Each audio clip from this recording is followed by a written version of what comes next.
The funny thing about feminism is that here's some things I think don't exist. Feminism. so many people just don't see why we need it. I think that now is the time, more than ever, that we really need to step up and raise our voices and make sure that we are heard. No, God! No, God, please, no! No! No! And make sure that we are heard. No! I mean, to be honest with you, I think it's quite the opposite, if I'm going to be honest. The BBC, Britain's #1 mistake broadcasting network. It's great, honestly. I mean, you can literally just type up BBC feminism and you are greeted with hundreds of pages of content. So that being said, in today's video, we're going to see why these people, feminists, believe why we need to step up the feminist game, which, to be honest with you, I'm not all against, because it gives me great content like I'm providing with you guys now. The funny thing about feminism is that Here's some things I think don't exist. feminism, so many people just don't see why we need it. Hilarious. Now, like I said at the beginning of this video, remember, we're in 2019 now, and believe it or not, this isn't an old video from, say, 2016 from the BBC. This is literally 2 months ago, and just listen what this woman has to say in the first 10 seconds of this video. Imagine a social experiment, one that you should never, ever do. You have identical twin boys, and you call one Al and one Bob. Yeah, you're right, you really shouldn't be doing this social experiment. Those are terrible names. I'm so sorry, but if your mum and dad named you Bob or Al, they do not love you. Like, just imagine if your mum literally carried you around for 9 months in her tummy and goes through all that pain and childbirth, hours of it, agonizing, and at the end of it, she calls you Bob. Bruh. It gets worse though. When they're 5 years old, you start giving them pocket money for tidying away their toys. Every week, you give Al £1 and Bob 78 pence. My God, if your parents gave you £1 a week for pocket money and named you Bob as well, at this point I'm just beginning to think that they hate you. Like, thanks mum. Maybe if I save up for 12 weeks I might actually be able to buy something. If Bob complains, Beat him. Don't, please, don't do that. deny it. Tell him he's imagining it. If he shows you evidence and insists that it's unfair, tell him Al is just that little bit better at helping out. Bob will probably start to get his shoes on faster and tidy his toys like a boss to show that he's as good as Al. Occasionally, when Bob has really excelled, give him the full £1 and say, "See, Bob, this just shows you can do it when you put the work in. You have to try harder." It's not trivial. You should get paid more if you're putting your limbs on the line. I really don't get her point here either. She's basically saying, oh, if you work harder in life, you'll get paid more. Well, yes. Sorry, is that a bad thing, is it? Feminists should just be able to work 25% while men put in 100%, and they should both be paid the exact same. And we've talked about this so many times. What business would be like, let's pay women so much less? And if they were going to do that, wouldn't companies primarily be run by women? I mean, why not? Apparently they don't pay them as much. No, we know now because it's a different choices that men make to women, which is perfectly fine. Women give birth, if you guys haven't noticed, and have to look after the kids more often than men. All these points take a massive factor in on where the money goes. And I think it's actually so stupid that we're in 2019 and this is still debatable, because it's really not. And feminists, oh my God, they love going to this point every single time in an argument. Like, they'll just say, yeah, but what about the wage gap? And they think in their head they've instantly won, even though it's not even real. When they're 7, tell the twins it's time one of them became the toy tidying supervisor. Interview them both. Notice that Al comes to the interview with an attitude like he's got it in the bag. Give the kid a high five and a fizzy drink. Bob will probably over-explain himself nervously in the interview.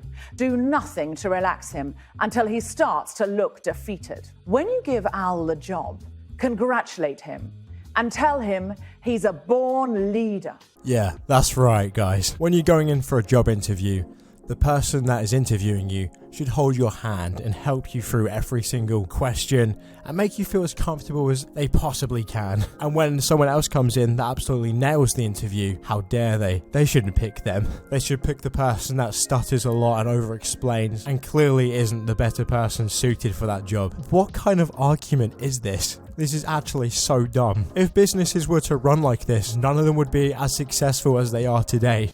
Give Bob feedback that although he was well prepared and you appreciated his PowerPoint presentation, there was a certain something missing.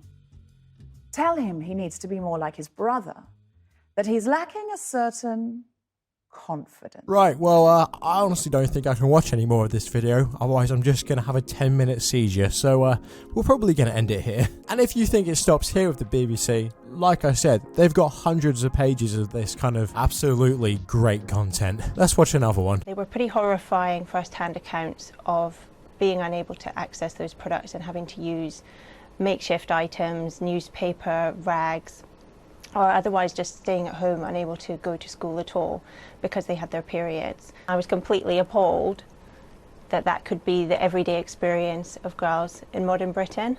Oh my god, she is waffling on. What do you mean? She's talking like Britain's like a third world country or something, like we haven't invented the tampon yet. Bruh. Alright love, whatever you say. Now, some of you people on this channel, or maybe this is your first time watching one of my videos, may have a keen, very tuned ear, and you may have realised I'm not a woman. If you have, well done. Jesus Christ. And second of all, I don't know what periods are like, okay?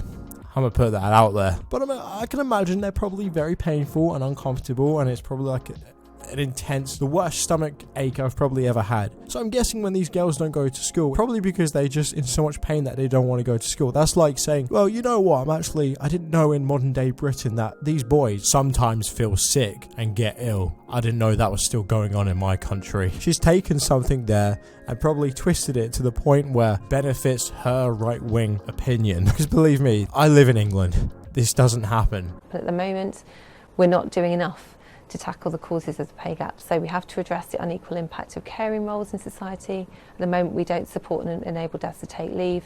We don't have flexibility by default. Those sorts of changes will help to drive that change. We have a very segregated education system, which then becomes a segregated labour market. So we have to enable women to move into non-traditional subjects such as science, technology and mathematics, for example. Right, but don't you also think that forcing girls to take subjects that they don't want to take is probably worse than just letting them be and letting them take what they want to take? And what she's basically trying to say there is that the education system in Britain helps boys more than it does girls. Believe me, when we sit in class, the teacher doesn't go, okay guys, and the answer to that one is, before I tell you, girls, please, can you cover your ears? And then whispers it to the rest of the boys so we learn more stuff than girls. What? Doesn't happen. And really, I want you guys to realise that we've talked about the wage gap the past, like 5-10 years, and this woman, we're nearly in 2020, let that sink in, and she's still trying to claim that the wage gap is a real thing. We're not doing enough to tackle the causes of the pay gap. Uh-oh, retard alert! Retard alert, class! Do you believe in a flying spaghetti monster too, bubblehead? You just know this video by the BBC it's trash. A bunch of 56-year-old angry women who aren't happy with the life choices they made in life, blaming society for their choices that they've made. Epic. I would say to the next generation of female activists, be brave, use your voice, never underestimate what you can achieve. Believe in your own voice, and ultimately that there's somebody out there that agrees with you.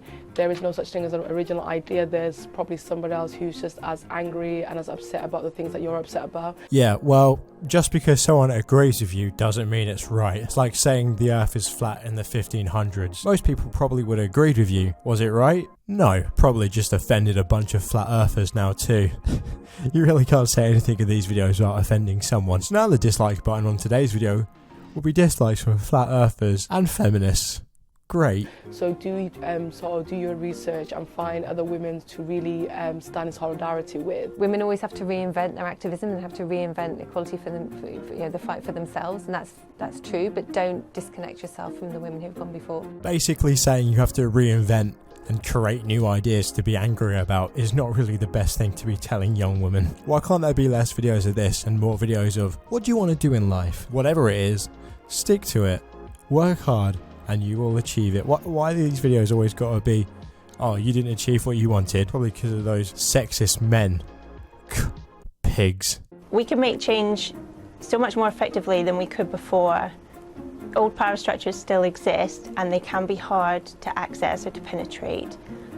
But actually together, when we raise our voices together and we're loud, we can be heard. There's a really beautiful African proverb that I love, and it's like, if you want to go fast, go alone. If you want to go far, go together.